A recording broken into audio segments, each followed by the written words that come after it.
So I've never done. I'll start off with what's up. What's up, you guys? This is end of week 3 for my marathon prep journey. Going into my first ever marathon, the Kaua'i Marathon in Kaloa, Hawaii. That is happening on September 6th.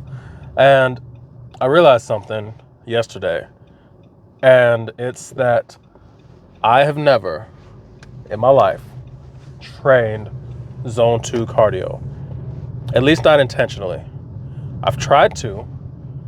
I tried to do what I thought would be a zone 2, and I've probably accidentally hit it a few times, but I've never intentionally trained zone 2 cardio.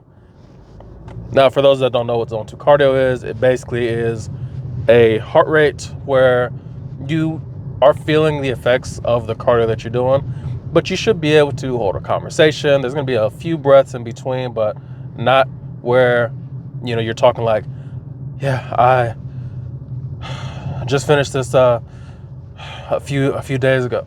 It should be like, yeah, I had to go to the market yesterday and I went and bought this thing, and like every once in a while you got to take a deep breath, but you should be able to have a pretty easy conversation. It should be a pace that you can hold for 2 to 4 hours if you needed to, maybe longer depending on how fit you are. And I've never done that. I've never done that at all. Anytime that I've tried to do anything that's supposed to be like an easier run, like on my program, it'll say easy run for a mile and a half. And so I'll be like, okay, I'll just go out for a very, very, very, very, very slow jog. Yeah, I can only hold that for a little bit. It burns up my legs. It burns up my lungs. I immediately get tired. I start breathing super heavy. My heart rate jacks up, and I'm not able to hold that pace for any significant length of time. And I remember watching, because since I've started this whole running journey, I've seen so much more running content, and I'm for it, on YouTube and everything. And I remember watching this person talk about how you should, he was getting told like you should do all your training in zone 2 or like 90% of it or whatever. And he thought it was stupid, and then he started doing it, and then he started getting much, much faster. And it didn't make sense to me. If you say, hey, I'm going to do zone 2, and it takes this amount of speed to get to zone 2, then how are you going to get faster if you're just sticking with that speed and that heart rate and whatever? That doesn't make sense. And it wasn't until recently. A few things happened. I was trying to do some zone 2, what I thought was zone 2. Thinking like, okay, I run about a 16-minute mile pace. So if I just try to run a little bit slower than that, then that's good. It was not good. What in the world is going on with my car?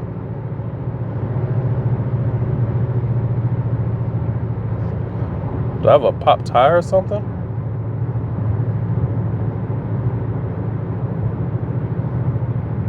No. Anyway, so I'll just try to go really, really slow on my run. It didn't work. That was not zone 2 for me. And so I was okay. What is zone 2? I remember Greg Doucette was talking about some lady, and I kind of already knew this, but I didn't put it together in my head, and I didn't think about it. But Greg was talking about some lady who ran a marathon, and she really walked a marathon because she was like a heavier weight or whatever. And he was like, she can't do running for zone 2. If she's making her miles at like a 16-minute pace, which is what she was at, he was like, there's no way that she's going to be able to do zone 2 cardio running. For her, zone 2 would be walking, like a fast walk. That would be zone 2 cardio for her. And I was like, man, I got a 16-minute mile pace. And I started thinking about it. I started putting the pieces together. I was like, even if I was able to cut that down to 15 minutes. Well, no, we'll stay at 16. 16-minute miles. That means if I did 3 miles, I'd be at 48 minutes. If I did another mile after that, I'd probably be at like 3 miles and 3.75 miles per hour or something like that. So think about a treadmill. 3.7 on a treadmill is a very fast walk, but it is still a walk. It's still a walking speed, which means if I'm running at that speed, I'm not walking fast. I'm basically running and then walking at a normal pace, and then running and then walking at a normal pace, which means I might as well be walking fast because I'll probably get the same amount of distance and time and everything like that. But that also means that walking slower than that would probably be my zone 2. So I did some calculations. I tried to see what my regular zone 2 was, and I was seeing calculations that based on my age and all that kind of stuff, my zone 2 should be somewhere between like 140 and 160, or 140, 155, or something like that. And I was like, okay, cool. And so I go get on the treadmill yesterday. I go to the Planet Fitness. I got a membership there now. I go to the Planet Fitness. I get on the treadmill, and I'm thinking, okay, 140 to 155. That doesn't sound too high. Like, I should be able to do that. I should be able to keep that kind of speed. I should be able to keep that pace. So I go there and I start walking. I start at 2. And I turn it up to 2.2. Turn up to 2.5. My heart rate starts getting up. It's getting up to like the 120 area. I get it up to 2.8. It's getting up to like 125.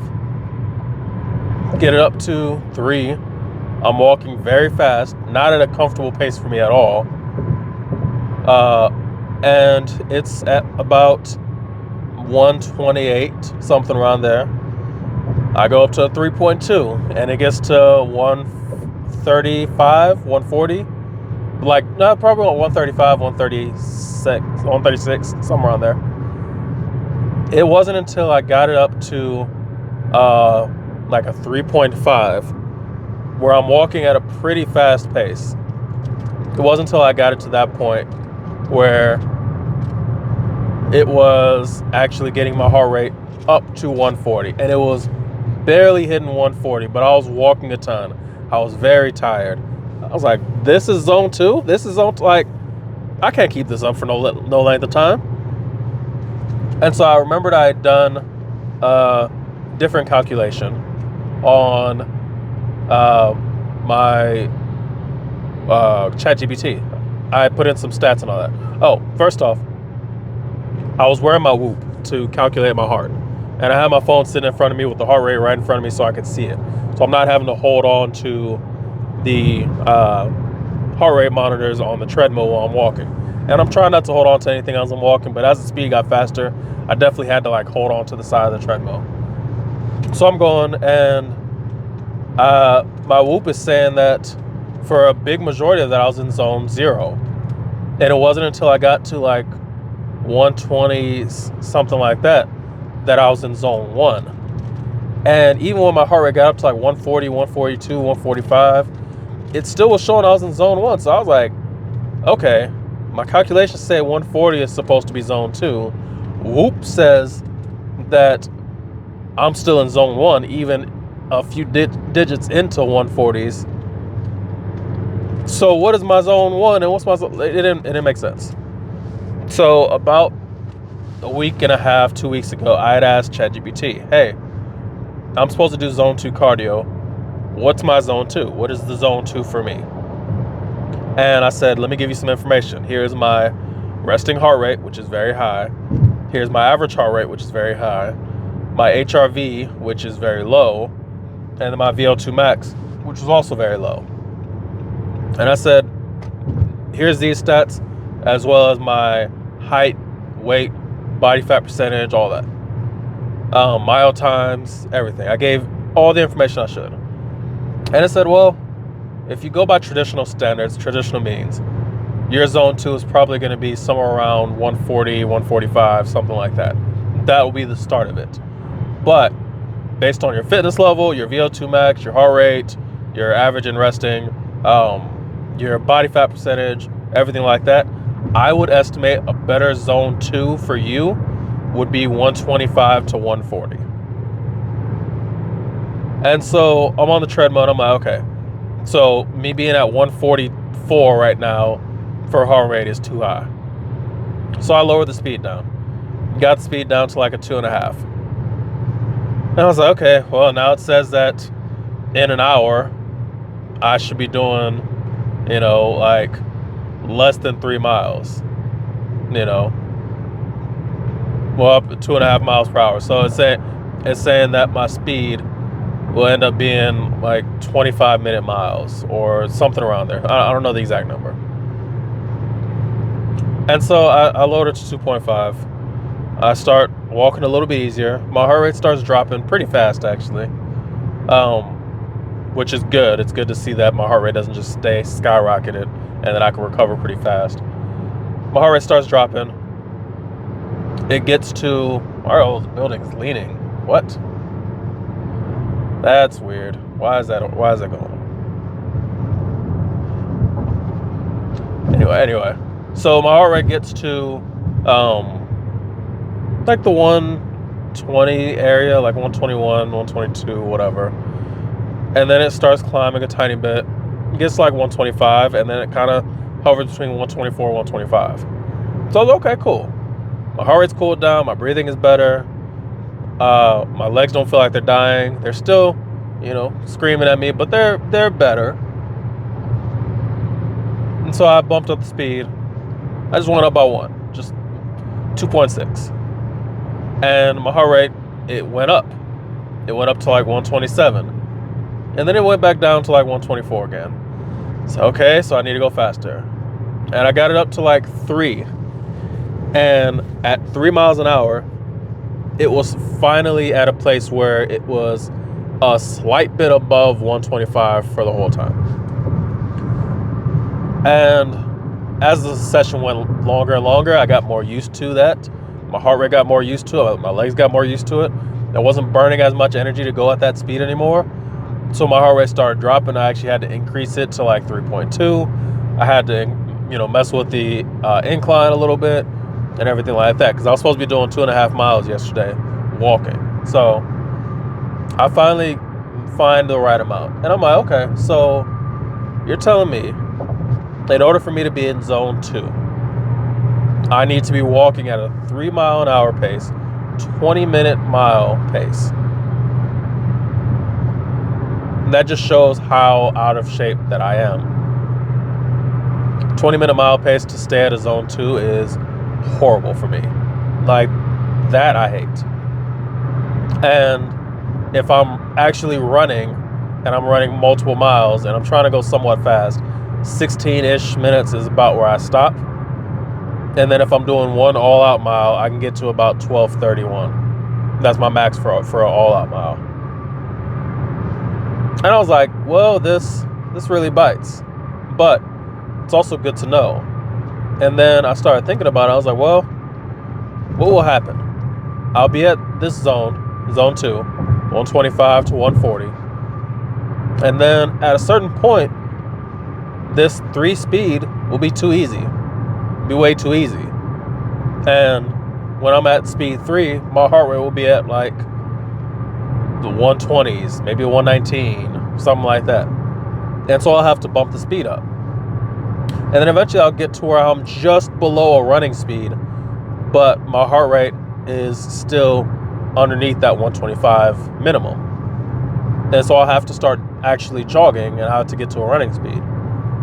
And I could see how doing that will allow you to get faster and faster.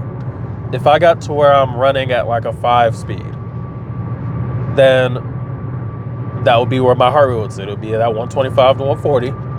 After a little bit of training like that, dieting good, doing some cross training, everything like that, my heart rate would be better. My HRV would probably be up. My VO2 max would be up. My resting heart rate would be down. My average heart rate would be down. And so it would be more efficient. So that same 4.55 speed wouldn't put the same kind of strain on my heart that it used to. So it would get to the point where I am now able to do faster speed for the same heart rate. So I could easily see this being a very, very, very good thing. So last week I made the decision, and I took like a week off before yesterday, like a week and a half actually, because I had developed some massive shin splints and it was bugging me, and I didn't want to get stress fractures. So I had taken some time off to just recover.